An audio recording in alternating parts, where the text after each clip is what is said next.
Iran এখন আর কোনো কিছুই গোপন রাখছে না। আর 2026 সালে এসে ইরানকে এখন আর হালকাভাবে নেওয়ার কোনো সুযোগ নেই, কারণ ইরান একের পর এক এমন সব প্রযুক্তি সামনে আনছে যেগুলো কেউ তাদের মতো একটা দেশের কাছ থেকে কখনো আশাই করেনি। আর এইবার তারা সামনে এনেছে তাদের 70 বছর পুরনো একটি যুদ্ধবিমান। এটাকে পুরনো আর সাধারণ মনে হলেও আমেরিকা খুব ভালো করেই জানে এই বিমান ঠিক কি করতে পারে। এই যুদ্ধবিমানটা এত বছর লুকানো অবস্থাতেই ছিল।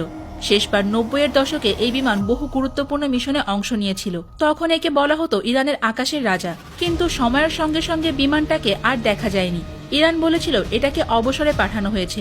সবাই ভেবেছিল এর অধ্যায় বুঝি এখানেই শেষ। কিন্তু হঠাৎ করে বহু বছর পর আবার এই পুরনো বিমানকে বিশাল বহর নিয়ে আকাশে উঠতে দেখা গেছে। এই খবর ছড়িয়ে পড়তেই তো সবার মনে একটাই প্রশ্ন, কোনো ঘোষণা ছাড়া আবার আগাম সতর্কতা না দিয়ে ইরান হঠাৎ করে কেন এই যুদ্ধবিমান আবারও নামালো? বিশেষজ্ঞরা বলছেন এই বিমানটা এখন আর আগের মতো পুরনো নেই। ইরান তাদের পুরনো যুদ্ধবিমানকে ভেতর থেকে পুরোপুরি বদলে ফেলেছে। বাইরে থেকে দেখতে হয়তো সেই পুরনো জেটের মতোই লাগছে, কিন্তু ভেতরে বসানো হয়েছে আধুনিক রাডার, নতুন ইঞ্জিন আর উন্নত টার্গেট সিস্টেম। সহজ ভাষায় বললে পুরনো শরীরের ভেতরে ঢুকিয়ে দেওয়া হয়েছে নতুন যুগের আধুনিক প্রযুক্তি। ইরান প্রকাশ্যে ঘোষণা দিয়েছে তাদের আকাশসীমা এখন পুরোপুরি নিরাপদ। কেউ যদি এই সীমা লঙ্ঘন করে তাহলে তাকে কঠিন জবাব দেওয়া হবে। এই বিমানে বসানো হয়েছে রাডার জ্যামার সিস্টেম, যার কাজ শত্রু স্যাটেলাইট বা ড্রোনের সিগন্যালকে অচল করে দেওয়া। একই সঙ্গে আছে C3 টার্গেট লকিং সিস্টেম, যার মাধ্যমে একসাথে 9টি টার্গেট চিহ্নিত করে আক্রমণ চালানো সম্ভব। আর এখানেই আসে সবচেয়ে গুরুত্বপূর্ণ বিষয়, ইরান এই প্রযুক্তিগুলো একা তৈরি করেনি। এর পেছনে রাশিয়ার বড় ভূমিকা আছে বলে মনে করা হচ্ছে। কিছুদিন আগে রাশিয়া ইরানে MiG-29 এবং Su-35 ফাইটার জেট পাঠিয়েছে। বিশেষ করে Su-35 যুদ্ধবিমানকে বলা হয় আকাশের শিকারী। Su-35 যুদ্ধবিমানের সর্বোচ্চ গতি ঘন্টায় প্রায় 2400 কিলোমিটার, অর্থাৎ শব্দের গতি দ্বিগুণেরও বেশি। এতে রয়েছে থ্রাস্ট ভেক্টরিং ইঞ্জিন, যার কারণে এটি আকাশে অসম্ভব রকম কৌশলে দিক পরিবর্তন করতে পারে। শত্রুর মিসাইল লক করলেও মুহূর্তের মধ্যে দিক ঘুরিয়ে পাল্টা আক্রমণ চালাতে সক্ষম এই বিমান।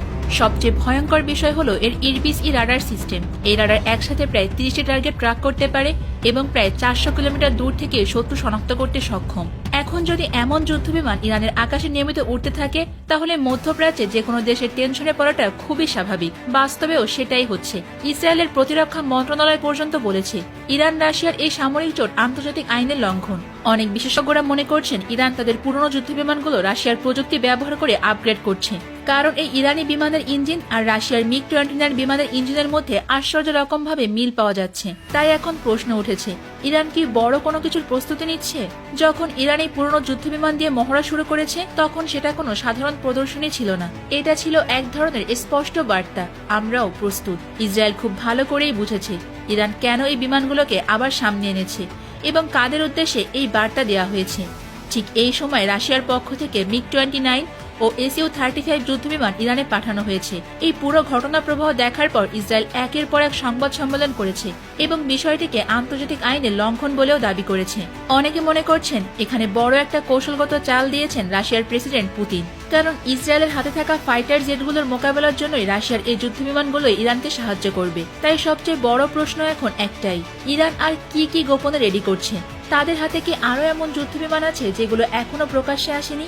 এই যুদ্ধবিমানের মহড়া দেখলেই বোঝা যায় ইরান এখন আর চুপচাপ কাজ করছে না, যেন তারা সোজাসুজি বলছে আমরাও প্রস্তুত। এর আগেও তারা তাদের মিসাইল প্রোগ্রাম উন্নত করে সামনে এনেছে। হয়তো ড্রোন বা যুদ্ধবিমানের প্রযুক্তিতে চলছে বড় আপগ্রেড, তাই সবকিছু এখনো পরিষ্কার নয়।